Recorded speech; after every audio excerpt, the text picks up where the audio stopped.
اللہ سے مانگ، نہ جینے والے سے مانگ نہ مرنے والے سے مانگ، صرف اللہ سے مانگ۔ اور کیا کہتا ہے وَإِذَا اسْتَعَنْتَ فَاسْتَعِنْ بِاللَّهِ، مدد کے لیے صرف اللہ کو پکار، نہ مرنے والے کو پکار نہ جینے والے کو پکار۔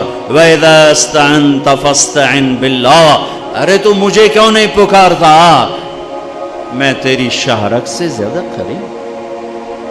جسے پکارنا ہے اس کے لیے لازمی ہے موت سے پاک ہو، جسے پکارنا ہے اس کے لیے لازمی ہے زوال سے پاک ہو، جسے پکارنا ہے اس کے لیے لازم ہے کہ طاقت میں کامل ہو، موت سے پاک ہو، زمان و مکان سے پاک ہو۔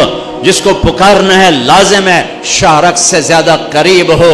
ہے کوئی اللہ کے سوا شارک سے زیادہ قریب؟ ہے کوئی اللہ کے سوا موت سے پاک؟ ہے کوئی اللہ کے سوا زوال سے پاک؟ ہے کوئی اللہ کے سوا ظہور سے پاک؟ ہے کوئی اللہ کے سوا پیدائش سے پاک؟ ہے کوئی اللہ کے سوا ماں کے پیٹ سے پاک؟ ہے کوئی؟ آدم کو بنایا پر اپنی قدرت سے بنایا، ماں کے بغیر بنایا تو قدرت سے بنایا، عیسیٰ کو پیدا کیا باپ کے بغیر تو قدرت سے پیدا کیا۔ ہے کوئی تو لاؤ۔ عجب بات، لوگوں سے مانگو تو شرمانا پڑتا ہے۔ جی ذرا آپ سے بات کرنے، ذرا علیحدگی میں بات کرنا، ذرا آپ سے علیحدگی میں بات کرنا۔ علیحدگی میں علیحدگی میں کیوں بات کرنے؟ کیونکہ سب کے سامنے مانگتے ہوئے شرم آتی۔ یہ بات بتا رہی ہے کہ یہ فطرت کے خلاف ہے۔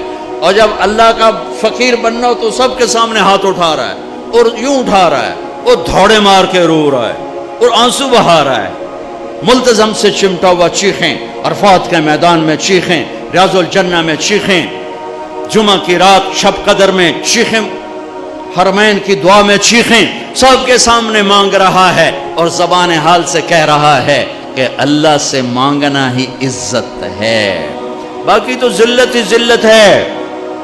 اس سے مانگ جس کے خزانوں کو زوال نہیں، اس سے مانگ جس کو کسی سے مانگنا نہیں پڑتا، اور جس نے براہ راست دینا ہے۔ اب میں امجد سے کہوں بھائی یوسف صاحب سے بھی مجھے یہ لے کر دو، اور اگر میں براہ راست ان سے مانگوں تو شارٹ کٹ نہیں ہو گیا؟ ہے اللہ کہتا ہے ارے اس سے مانگ جس کو کہیں سے لینا نہیں پڑتا۔